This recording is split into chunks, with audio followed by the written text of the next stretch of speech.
गुरुर्ब्रह्मा गुरुर्विष्णू गुरुर्देव महेश्वरा गुरुर्साक्षात् परब्रह्म तस्मै श्री गुरवे नमः।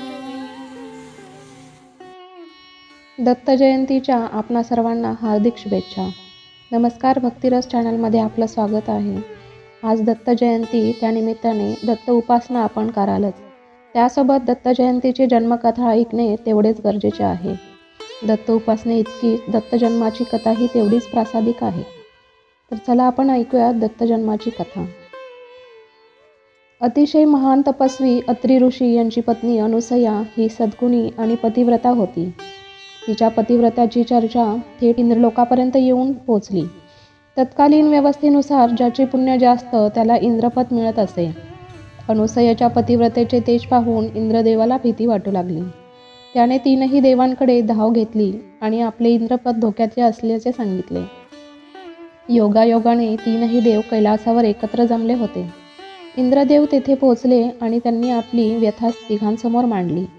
तीनही देवांसोबत त्यांच्या पत्नीही तिथे उपस्थित होत्या। एका स्त्रीसमोर दुसऱ्या स्त्रीचे कौतुक कोणत्याही स्त्रीला सहन होत नाही। अनुसयेचे कौतुक ऐकताच तीनही देवींनी कान टवकारले। कोण आहे ती हे जाणून घेण्यासाठी नारदांना बोलवून घेतले। तीनही देवींची उत्सुकता पाहून नारद मुनींनी अनुसयेची आणखीनच रसभरीत वर्णन सुरू केले। तिघींचे रागरंग बदलू लागले।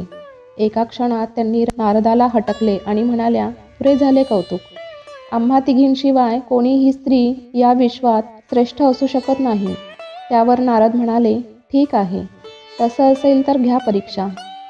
तिघी एकाच सुरात म्हणाल्या, घेणारच असे म्हणाल्या आणि तिघींनीही त्रिदेवांकडे कटाक्ष टाकला। तिघींनी फरमान सोडले, आत्ता ताबडतोब जा आणि कोण अनुसया आहे तिची परीक्षा घ्या। त्रिदेवांनी समजूत काढली, पण कोणी ऐकायला तयार नव्हते। बायकांचा हट्ट पुरवावाच लागणार अशी चिन्हे दिसू लागल्यावर भगवान विष्णूंनी ध्यान लावून पाहिले। अत्री ऋषी आश्रमात नाहीत, हीच वेळ आहे जाण्याची, अन्यथा कोणत्याही वेशात गेलो तरी ते आपल्याला निश्चित ओळखतील, हे विष्णूंना ठाऊक होते। त्रिदेव जाण्यासाठी निघाले, तोच त्यांच्या पत्नी म्हणाल्या, साधी परीक्षा नाही घ्यायची, सत्व परीक्षा घ्यायची आहे। त्रिदेवींना काय सुचवायचे आहे ते त्यांच्या लक्षात आले। अलख निरंजन म्हणून तिघेही देव साधूंच्या वेशात अत्री ऋषींच्या आश्रमाबाहेर आले। अतिथींचा आवाज ऐकताच अनुसया जोंधळे घेऊन अन्नदान करायला बाहेर आली। त्या तेजपुंज अतिथींना पाहून स्मितीत झाली। ती दान देणार तेवढ्यात विष्णूंनी तिला विवस्त्र होऊन आनंद द्यावे अशी मागणी केली। एका पतिव्रतेकडे अशी मागणी करण्याचे धाडस कोणत्या साधूमध्ये असावे असा विचार करत अनुसयेने अत्री ऋषींचे स्मरण केले। तिला अतिथी धर्म चुकवायचा नव्हता, तसेच विवस्त्र होऊन पातिव्रत्याचे भंग होऊ द्यायचे नव्हते। या समस्येचा मध्य काढताना अनुसया मनातल्या मनात म्हणाली, अशी मागणी करणारे कोणी साधारण पुरुष असू शकत नाहीत। त्यांच्या इच्छापूर्तीसाठी मी विवस्त्र होईन, पण त्यांनी देखील माझे बाळ झाले पाहिजे, कारण त्यांनी भिक्षा मागताना माझा उल्लेख माती असा केला होता। अशा विचाराने तिने आपल्या पतिचरणांचे उदक घेऊन अतिथींवर शिंपडले आणि तिच्या तपसामर्थ्याने तिने त्या तीनही साधूंना त्यांनी एक बालकामध्ये रूपांतरित केले। त्यांना पाहून अनुसयेचा वात्सल्याने ऊर भरून आला। तिने शर्त पूर्ण केली आणि बालकांचे पोट भरल्यावर पाळणा बांधून झोपवले।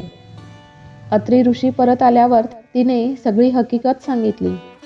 स्वर्गलोकात तीनही देवस्त्रिया पतींची वाट पाहत होत्या। नारद महर्षींना विचारले असता नारद महर्षींनी सर्व वृत्तांत कथन केला। आपले पती आता मोठे झाल्यावरतीच परत येणार हा विचार त्यांना सहन झाला नाही। अनुसयाच्या पतिव्रतेसमोर तिघीही नतमस्तक झाल्या। आपला अहंकार दूर ठेवून त्या अनुसयाला शरण आल्या आणि आपला पती परत मागू लागल्या। अनुसयेने पतिचरणामृत शिंपडून बाळांना पुन्हा पूर्ववत केले, परंतु तिचा पाळणा रिकामा झाला। तेव्हा तिच्यावर प्रसन्न होऊन तीनही देवांनी अनुसयेचे उदरी जन्म घेणार असा आशीर्वाद दिला। त्यानुसार मार्गशीर्ष पौर्णिमेला सूर्यास्ताच्या वेळी दत्तात्रयांचा जन्म झाला। ब्रह्मदेवाचा अंश चंद्र, विष्णूंचा अंश दत्तात्रय आणि शंकराचा अंश दुर्वास अशा तीनही बालके अनुसयांच्या आणि अत्री ऋषांच्या छायेत वाढू लागली. तर ही होती दत्तात्रेय अवताराची जन्मकथा. आशा आहे तुम्हाला हा व्हिडिओ आवडला असेल. जर व्हिडिओ आवडला तर लाईक, शेअर आणि सबस्क्राईब करा. धन्यवाद. तुमचा दिवस शुभ जावो.